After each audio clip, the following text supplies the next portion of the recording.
Good morning students. कैसे हो बेटा? आप हिंदी की पूरक पाठ्य पुस्तक है बेटा, उसमें सेकंड चैप्टर राजस्थान की रजत बूंदें पढ़ रहे हैं, जिसके लेखक है अनुपम मिश्र।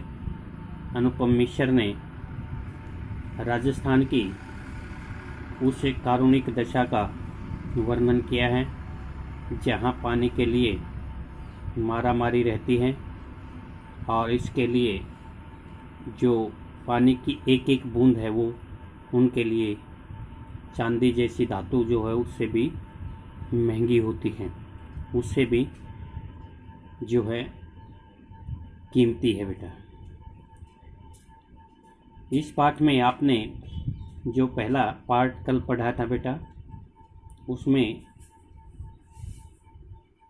देखा था कि किस प्रकार से चेलबांजी जो है वो कुएं के निर्माण में अपने आप को,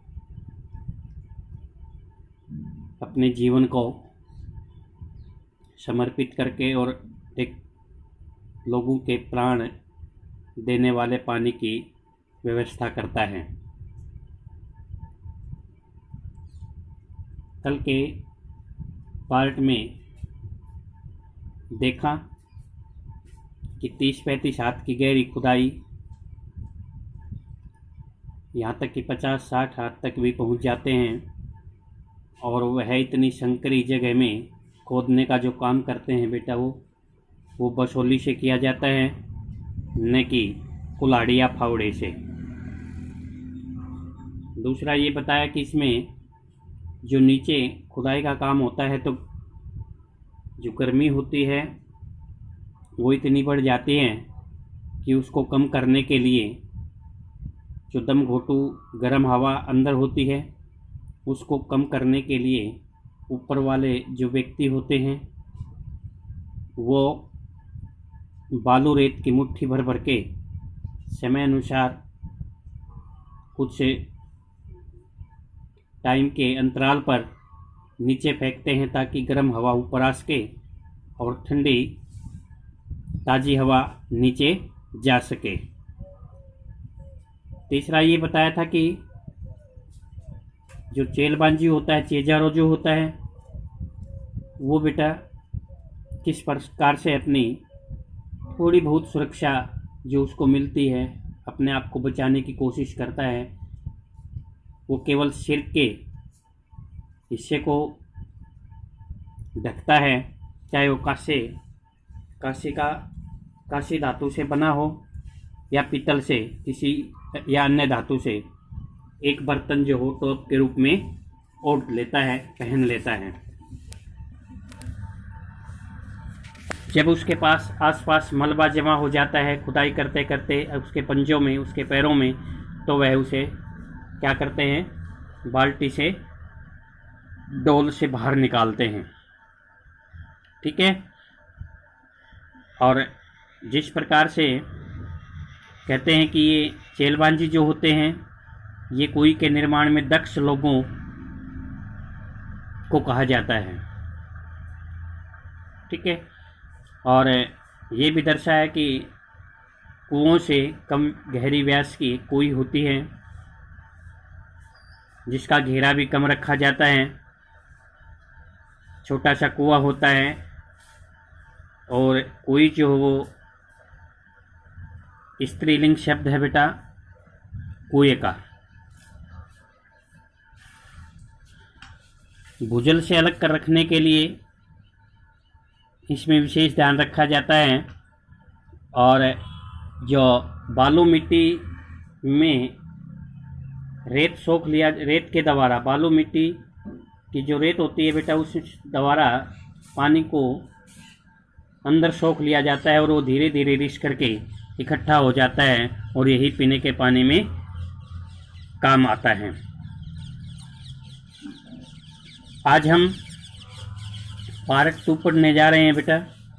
देखें कि मरुभूमि में रेत का विस्तार, रेत का फैलाव जो है और गहरापन अथाह है जिसका कोई था ही नहीं है, जिसकी कोई को पता ही नहीं चले कहाँ तक है वो। मरुभूमि में रेत का विस्तार जो है, मरुभूमि इलाका जो वहाँ का राजस्थान का है, उसमें रेत पता नहीं कितनी गहराई तक पहुँच जाए और कितना फैला हुआ है, इसका अंदाज़ा नहीं लगा सकते। यहाँ वर्षा अधिक मात्रा में भी हो तो उसे भूमि में समा जाने में देर नहीं लगती। रेतीला इलाका होने के कारण वहाँ पानी जो है वो जल्दी समा जाता है। ठीक है, बालू मिट्टी में रेत जो बालू मिट्टी रेत है वो उसमें पानी जल्दी सोख लिया जाता है। पर कहीं कहीं मरुभूमि में रेत की सतह के नीचे प्राय 10-15 हाथ से, देखना कि कहीं कहीं मरुभूमि में भी, उस रेतीले इलाके में भी रेत की सतह के नीचे प्राय 10-15 हाथ से और 15-60 हाथ नीचे खड़िया पत्थर की एक पट्टी चलती है। देखना कौन सा जगह बताई बेटा कि उस जगह में 10-15 हाथ से 50-60 हाथ नीचे खड़िया पट्टी जो पत्थर की बनी होती है, कंक्रीट से बनी होती है, और वो उस सतह पर पाई जाती है 50-60 हाथ नीचे एक पट्टी चलती है। पट्टी जहाँ भी है काफ़ी लंबी चौड़ी है, पर रेत के नीचे दबे रहने के कारण ऊपर से दिखती नहीं है। रेत में दब जाती है तो वो दिखती नहीं है। खड़िया पत्थर की जो पट्टी होती है वो बेटा लंबी चौड़ी है, पर रेत के नीचे दबी रहने के कारण यह ऊपर से हमें दिखती नहीं है। और यह पट्टी जो है बेटा 10-15 हाथ से लेकर 50-60 हाथ नीचे तक हो सकती है। ऐसे क्षेत्रों में बड़े कुएं खोदते समय मिट्टी में हो रहे परिवर्तन से खड़िया पट्टी का पता चल जाता है। बड़े कुओं में पानी तो 150-200 हाथ पर निकल जाता है, पर यह प्राय खारा होता है। ऐसे क्षेत्रों में बड़े कुएं खोदते समय मिट्टी में हो रहे परिवर्तन से खड़िया पट्टी का पता चल जाता है कि मिट्टी अलग रंग से दिखाई देने लग जाती है, और मिट्टी का यह बदलाव ही हमें खड़िया पट्टी का पता लगाने में सहायक होता है। तो बड़े कुओं में पानी तो 150-200 हाथ पर निकल ही आता है। बड़े जो कुएं बनाए जाते हैं बेटा उसमें 150-200 हाथ पर पानी निकल ही आता है, और प्राय वह खारा होता है। ठीक है, खड़िया पट्टी के नीचे जो पानी होता है भूजल से, वो हमें वो द्वारा ही जो प्राप्त होता है वो प्राय कैसा होता है, खारा होता है, इसलिए पीने के काम में नहीं आ सकता वो पानी। बस तब इन क्षेत्रों में कुइयाँ बनाई जाती है। ठीक है, निर्माण कुओं का भी होता है, लेकिन वह पानी जो होता है उसमें प्राप्त होने वाला वो खारा होता है और वो पीने के काम में नहीं आ सकता, इसलिए इन क्षेत्रों में क्या बनाई जाती है, कुइयाँ बनाई जाती है। कुओं से छोटी, कम संकरी और कम गहराई की। पट्टी खोजने में पीढ़ियों का अनुभव भी काम आता है। पीढ़ियों का मतलब पूर्वजों का, जो हमारे बड़े बुजुर्ग होते हैं वे हमें बताते हैं कि लगभग इतने दूरी पर, इतने हाथ पर खड़िया पट्टी मिल सकती है, तो वो हमें बता देते हैं। बरसात का पानी किसी एक क्षेत्र में एकदम बैठे नहीं तो पता चल जाता है कि रेत के नीचे ऐसी पट्टी चल रही है। जब बरसात का पानी होता है तो वो एकदम नीचे न जाए। यह पट्टी वर्षा के जल को गहरे खारे भूजल तक जाकर मिलने से रोकती है। जो नीचे खारा जल होता है बेटा, भूजल, ठीक है, भूमि से निकला हुआ जो पानी है उसमें जाने से यह पट्टी वर्षा के जल को रोक लेती है। ऐसी स्थिति में उस बड़े क्षेत्र में वर्षा हुआ पानी भूमि की रेतीली सतह और नीचे चल रही पथरीली मिट्टी के बीच अटक कर नमी की तरह फैल जाता है, जो कुइयों में इकट्ठा होता है बेटा। क्योंकि जो बरसात का पानी है वो ऊपर बहता है। प्रिय विद्यार्थियों, यह पट्टी, खड़िया पट्टी जो है वर्षा के जल को गहरे खारे भूजल में मिलने से रोकती है। ऐसी स्थिति में उस बड़े क्षेत्र में वर्षा का जो पानी होता है, जो पानी बरसा हुआ है, वो भूमि की रेतीली सतह पर और नीचे चल रही जो पथरीली मिट्टी के बीच में अटक कर नमी की तरह फैल जाता है।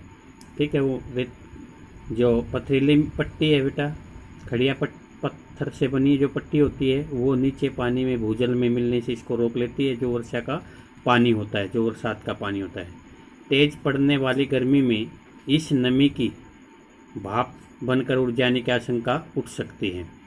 तो तेज ज़्यादा गर्मी पड़ेगी तो हो सकता है कि इसमें जो नमी के रूप में पानी फैला हुआ है वो भाप के रूप में उड़ जाए, इसकी हमें संदेह रहता है, इसकी आशंका बनी रहती है। पर ऐसे क्षेत्रों में प्रकृति की एक और अनोखी उदारता काम करती है। जैसे ऊपर आप चित्र में देख रहे हैं बेटा, किस प्रकार से प्रकृति की उदारता पर खड़ी हुई।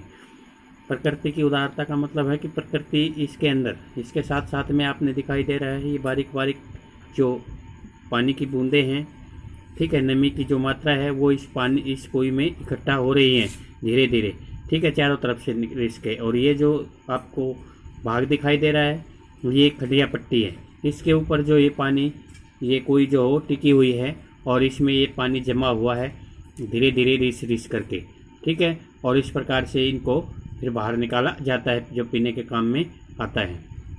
तो यहाँ पर एक प्रकृति की जो उदारता है, नम्रता है, वो उसमें काम आती है कि वो इसमें पानी जो हो रिस के इकट्ठा होता है और पीने के काम में आता है। ये हमारी प्रकृति की एक अनोखी अद्भुत जो है नम्रता दिखाई देती है। रेत के कण बहुत ही बारीक होते हैं, वे अन्यत्र मिलने वाली मिट्टी के कणों की तरह एक दूसरे से चिपकते नहीं हैं।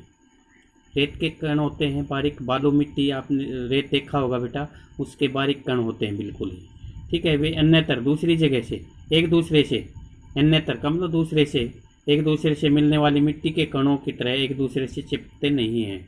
जो दूसरी मिट्टी में के कण मिल जाते हैं एक दूसरे से चिपक जाते हैं, वो बालू मिट्टी में नहीं मिलते हैं। जहाँ लगाव है वहाँ अलगाव भी होता है, जहाँ ज़्यादा लगाव होगा वहाँ अलगाव का मतलब अलग होने का भाव भी पैदा हो जाता है। जिस मिट्टी के कण परस्पर चिपकते हैं वे अपनी जगह भी छोड़ते हैं। जिस मिट्टी के कण आपस में चिपक जाते हैं, एक दूसरे से चिपक जाते हैं, वे अपनी जगह भी एक समय ऐसा आता है जब वे अलग अलग हो जाते हैं और इसलिए वहाँ कुछ स्थान खाली छूट जाता है। आप कई बार देखते हैं बेटा, जो काले रंग की मिट्टी होती है वो एक बार गीली होने पर तो इतनी चिपक जाती है एक दूसरे से, लेकिन बाद में उसमें जो दरार है वो पैदा हो जाती है और उसमें कुछ स्थान जो हो खाली दिखाई देने हमें लगता है। जैसे दोमट या काली मिट्टी के क्षेत्र में, जैसे अगली ही लाइन में दिखा दिया कि दोमट या काली मिट्टी जो होती है, जो गुजरात, मध्य प्रदेश, महाराष्ट्र, बिहार आदि में वर्षा बंद होने के बाद धूप निकलने पर मिट्टी के कण चिपकने लगते हैं और धरती में, खेत और आंगन में दरारें पड़ जाती हैं।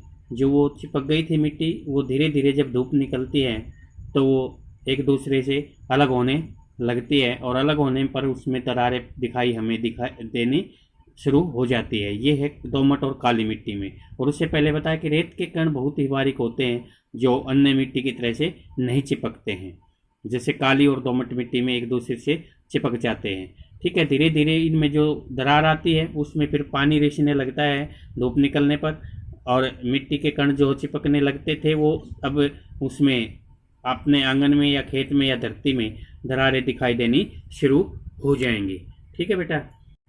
धरती की संचित नमी इन दरारों से गर्मी पड़ते ही वाष्प बनकर वापस वातावरण में लौटने लगती है। धरती की जो संचित इकट्ठी की हुई नमी है, धरती पहले उस नमी को जो इकट्ठा करती है वो इन दरारों में, जो दोमट या काली मिट्टी में वो दरार पड़ जाती है, तो गर्मी जैसे ही शुरू होती है बेटा, वो धीरे धीरे उसमें जो नमी होती है वो वाष्प बन करके, भाप बन करके वातावरण में वापस मिल जाती हैं। पर यहाँ बिखरे रहने में ही संगठन है। बिखरे रहना, अलग अलग होने का भाव, और संगठन माने इकट्ठा होना।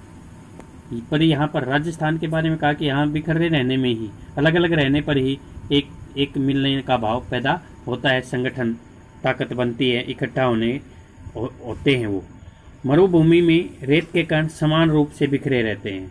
रेत के जो कण हैं वो अलग अलग रूप में बिखरे हुए रहते हैं और यहाँ परस्पर लगाव नहीं, इसलिए अलगाव भी नहीं होता है। इन यहाँ पर दिखाया कि राजस्थान में जो रेत है बेटा बारीक, उसमें ज़्यादा इतना आपस में लगाव ही नहीं होता, आपस में जोड़ते ही नहीं है, इसलिए वहाँ अलग होने का भाव भी नहीं होता है। वे आपस में अलग भी नहीं होते क्योंकि वो मिलते ही नहीं है, जबकि दोमट या काली मिट्टी में जो गुजरात है, मध्य प्रदेश है, बिहार है, उसमें बताया कि किस प्रकार से जो काली या दोमट मिट्टी होती है वो आपस में मिल जाती है, ठीक है, इकट्ठी हो जाती है। और जब जैसे ही गर्मी या तेज़ धूप पड़ती है तो वहाँ दरार पड़ जाती है और फिर उनमें अलगाव होने का भाव हमें दिखाई देता है। मिट्टी के बारे में बताया ये। पानी गिरने पर कण थोड़े भारी हो जाते हैं। रेत में जो मरुभूमि में रेत है उसके कण पानी गिरने से भारी हो जाते हैं पर अपनी जगह नहीं छोड़ते हैं। वो भारी जरूर हो जाते हैं फिर भी अपनी जगह नहीं छोड़ते, इसलिए मरुभूमि में धरती पर दरारें नहीं पड़ती। जो मरुस्थल का इलाका है, रेतीला इलाका है, उसमें दरारें नहीं पड़ती। भीतर समाया वर्षा का जल भीतर ही बना रहता है, ठीक है। इससे पहले बताया था कि जो काली या दोमट मिट्टी होती है वहाँ दरार पड़ जाती है, तो जब गर्मी पड़ती है तो ये वाष्प बन करके, भाप बन करके वापस वातावरण में उन्हीं दरारों में से निकल जाती है वो नमी। लेकिन यहाँ क्या दिखाया है कि वो अपनी जगह नहीं छोड़ते, इसलिए मरुभूमि में जो धरती पर दरारें नहीं पड़ती हैं, इसलिए वर्षा का जल जो एक बार इसके अंदर समा जाता है वो बना ही रहता है, वो बाहर नहीं निकलता है। एक तरफ थोड़े नीचे चल रही पट्टी इसकी रखवाली करती है तो दूसरी तरफ ऊपर रेत के असंख्य कणों का कड़ा पहरा बैठा रहता है। उस जल पे कड़ा पहरा रहता है जो वर्षा के कारण इसमें समा जाता है। इसमें बेटा रेत के कणों में। तो एक तरफ तो जो नीचे जाने से इसको कौन सी पट्टी रोक लेती है, खड़िया पट्टी जो होती है वो रोक लेती है, नीचे नहीं जाने देती, भूजल में नहीं मिलने देती इस जल को। और यही होता है कि जो असंख्य कण है वो ऊपर इसको नहीं निकलने देते हैं, ठीक है। तो यही होता है। इस हिस्से में बरसी बूंद बूंद रेत में समाकर नमी में बदल जाती है। एक एक बूंद जो है वो इस रेत में समा जाती है धीरे धीरे, ठीक है। और क्योंकि रेतीला इलाका है, उस रेत में जो है पानी की बूंद समा जाती हैं, इकट्ठा हो जाती हैं नमी के रूप में। अब यहाँ कोई बन जाए तो उसका पेट, उसकी खाली जगह चारों तरफ रेत में समाई नमी को फिर से बूंदों में बदलती है, ठीक है। देखना किस प्रकार से कि धीरे धीरे जो रेत के कणों में बूंद समा जाती है वो उसके साथ में जो उसका पेट खाली कर दिया जाए, उसको खोद लिया जाए, उसको जगह बना दिया जाए, तो वो जो बूंद रेत में समा गई है वे बूंदें वो नमी जो धीरे धीरे बूंदों में बदल जाती है और बूंद बूंद रिसती है, धीरे धीरे वो रिसना शुरू हो जाती हैं और कुएं में पानी जमा होने लगता है। खारे पानी के सागर में अमृत जैसा मीठा पानी, अर्थात नीचे तो जो खारा पानी है भूजल का, उसके ऊपर जो खड़िया पट्टी होती है उसके ऊपर वो कुएं का निर्माण किया जाता है और उस कुएं के अंदर वो वर्षा का जल जो है नमी के रूप में एकत्रित होता है और वह पानी जो है वो सागर का पानी जैसे खारा होता है ना, उसमें अमृत जैसा मीठा पानी, ठीक है, हमें मीठा पानी मिल जाता है। इसमें बेटा कुएं के निर्माण पे। इस अमृत को पाने के लिए मरुभूमि के समाज ने खूब मंथन किया है, खूब आपस में विचार विमर्श किया है बेटा। इस अमृत को कैसे प्राप्त किया जाए, इस पानी को कैसे लिया जाए, कैसे प्राप्त किया जाए, इसके लिए मरुभूमि के समाज ने, वहाँ के जो इलाका मरुभूमि का है, ठीक है, रेगिस्तान है, राजस्थान का इलाका है, वहाँ के लोगों ने खूब मंथन किया है, आपस में विचार विमर्श किया। मंथन का मतलब है आपस में विचारों का आदान प्रदान करना, अपने अनुभवों को व्यवहार में उतारने का पूरा एक शास्त्र विकसित किया है, अपने अनुभवों का, क्योंकि जो पूर्वज थे उनके अनुभव काम आए और कुछ नई पीढ़ी के विचार काम आ गए और एक शास्त्र पूरा विकसित किया है। किसके लिए बेटा? उस पानी को प्राप्त करने के लिए। इस चित्र में देखना बेटा कि किस प्रकार से ये जो पानी इकट्ठा हो रहा है खारे पानी के सागर में। नीचे जो पानी है वो खारा है बेटा, नीचे यहाँ, ठीक है। और यहाँ से तट पे जो ये खड़िया पट्टी है, इसके ऊपर जो ये पानी की धारा है, ये कुएं जो बनी हुई है, इसमें से जो पानी निकलता हुआ हमें दिखाई देता है। क्योंकि वर्षा का पानी जो ये रेत के बारीक बारीक कण है इनमें समा जाता है। धीरे धीरे जब इसका पेट खाली हम यहाँ से एक कुएं के रूप में करते हैं तो ये जो जल है बेटा, ये जो नमी है, ये धीरे धीरे इसमें रिश्ती है और यहाँ एक पानी एक एक बूंद इकट्ठी होकर के एक पानी जो हमें मिलता है वो पीने के काम में आता है। इसीलिए आप देख पाते हैं कि खारे पानी के सागर में अमृत जैसा मीठा पानी। नीचे तो खारा पानी है, देखना ये अमृत, ये जो पानी है सागर जिसका पानी खारा होता है, और यहाँ एक मीठा पानी जो जमा हुआ है नमी के रूप में हमें प्राप्त हो रहा है। आगे इस शास्त्र ने समाज के लिए उपलब्ध पानी को 3 रूपों में बांटा है। कल भी मैंने बताया था बेटा कि ये जो शास्त्र है, जो किस प्रकार से हमें 3 प्रकार का पानी जो प्राप्त हो रहा है वो बताया है लेखक ने कि पहला रूप जो वो पालर पानी है। पहला रूप कौन सा है बेटा? पालर पानी का, यानी सीधे बरसात से मिलने वाला पानी जो धरातल पर बहता है। यह धरातल पर बहता है और इसे नदी तालाब आदि में रोका जाता है। ठीक है, पालर पानी जो होता है वो आप देखते हैं बरसात के मौसम में नदी नालों में जो बहता हुआ हमें दिखाई देता है, तालाबों में जो इकट्ठा हो जाता है। यहाँ आदि शब्द में भी बहुत कुछ छिपा है, उसका पूरा विवरण आगे कहीं और मिलेगा। आदि आरंभ होता है। ठीक है, यहाँ आरंभ जो शब्द यूज किया गया है बेटा, आदि शब्द में बहुत कुछ छिपा है कि जैसे पानी का जो पहला रूप है वो किस प्रकार से शुरुआत इसकी होती है। ठीक है, यही तो पानी, बरसात का ही तो पानी जब नीचे मिल जाएगा तो खारा पानी बन जाएगा, भूजल बन जाएगा। ठीक है, और जब बरसात का पानी बह कर के ऊपर चलता है तो पालर पानी बन जाता है। और जब यह है किसमें, रेत के कणों में समा करके और खोदी गई कुई में समाहित होता है, ये इकट्ठा हो जाता है, तो यह पीने के काम में आता है और ये रेजानी पानी बन जाता है। तो इस प्रकार से बताया कि पानी के ही 3 रूपों में बांटना। तो पहला रूप जो पालर पानी है जो सीधे बरसात से मिलता है और यह नदी तालाबों में रोका जाता है। पानी का जो दूसरा रूप है बेटा वो पाताल पानी कहलाता है। यह वही भूजल है जो कुओं में से निकाला जाता है। यह वह नीचे जो खड़िया पट्टी को तोड़ करके बनाया जाता है 60-70 हाथ के नीचे 100-150 फीट पे जब हम चले जाते हैं तो वहाँ कुओं से जो खारा पानी निकलता है वही ये पाताल पानी कहलाता है। पालर पानी और पाताल पानी के बीच पानी का तीसरा जो रूप है वो है रेजानी पानी। वो है तीसरा रूप, कौन सा बेटा? रेजानी पानी। तो धरातल से नीचे उतरा लेकिन पाताल में नहीं मिल पाया। ठीक है, जो रेत के कणों में समा गया हो, नीचे तो गया लेकिन पाताल पानी में नहीं मिल पाया हो, वही तो पानी रेजानी पानी कहलाता है। ठीक है, तो ये देख रहे हैं आप इस चित्र में भी आप बेटा किस प्रकार से जो ये रेत के कणों में पानी समाया हुआ है, धीरे धीरे ये जो पानी है, यहाँ ये कौन सी पट्टी है बेटा?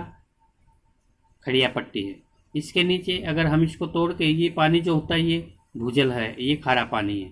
ठीक है, ये पट्टी आ जाती है बीच में, यहाँ ये जो पानी है ये रेजानी पानी है। और जो बह कर के ये जा रहा है इधर कुओं में, तालाबों में, ठीक है, ये जो तालाबों में नदियों में बह रहा है ये जो पानी है बेटा ये पालर पानी है। तो ये तीनों रूप इसके इस चित्र में दर्शाए गए हैं। तो पालर पानी पाताल पानी के बीच का जो तीसरा रूप है वो रेजानी पानी है जो हमारे पीने के काम में आता है कुई में इकट्ठा होकर के।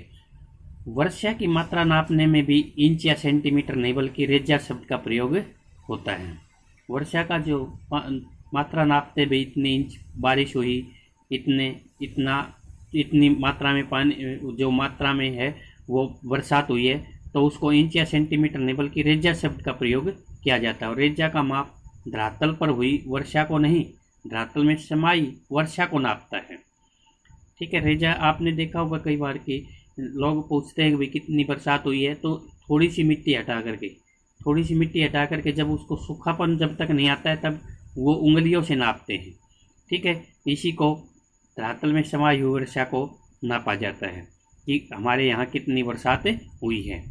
मरुभूमि में पानी इतना गिरे कि 5 अंगुल भीतर समा जाए तो उस दिन की वर्षा को 5 अंगुल रेजो कहते हैं। 5 अंगल पानी हो गए, 5 अंगल, 6 अंगल, 10 अंगल बरसात हुई है, तो वो यही बात है बेटा। इसी को हम रेजा शब्द यूज किया है बरसात के पानी को, बरसात को नापने के लिए कितनी उसमें कितनी बरसात हुई है। तो ये बेटा यहाँ तक आपने पढ़ा। इसी आधार पे आप कल 2 प्रश्नों को रफ कॉपी में लिखेंगे कि दिनों दिन बढ़ती पानी की समस्या से निपटने में यह पाठ आपकी कैसे मदद कर सकता है तथा देश के अन्य राज्यों में इसके लिए क्या उपाय हो रहे हैं, जानें और लिखें। ठीक है, दिनों दिन बढ़ती पानी की समस्या से निपटने में यह पाठ आपकी कैसे मदद कर सकता है तथा देश के अन्य राज्यों में इसके लिए क्या उपाय हो रहे हैं, जानें और लिखें।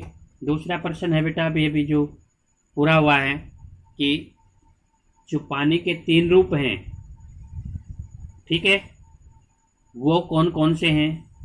पालर पानी, पाताल पानी और रेजानी पानी। पहला जो पालर पानी है वो क्या होता है, पाताल पानी क्या होता है और रेजानी पानी क्या होता है, इन तीनों पानी के बारे में लिखना है बेटा। तो यहाँ तक ये दोनों प्रश्न आप रफ कॉपी में ही लिखेंगे बेटा। ठीक है, ओके, थैंक यू बेटा।